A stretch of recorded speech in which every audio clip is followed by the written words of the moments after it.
So hey everyone, in today's video I'm going to give you a brief comparison between Jasper AI, Writesonic, and last but not the least, the app that most people use in nowadays is Copy AI. So Writesonic is the most basically the most updated version because it has 90 plus features, and while Jasper AI has only 50 plus features.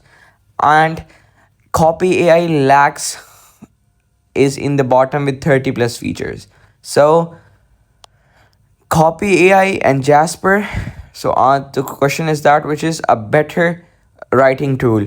So Writesonic is 2x cheaper, while an annual plan Writesonic is 4x cheaper than Jasper AI.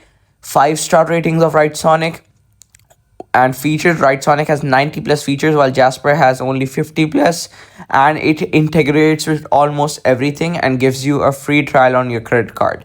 So yeah, this is the comparison between the two. So yeah, thank you for watching this until the end. Don't forget to subscribe the channel and like the video. Bye bye.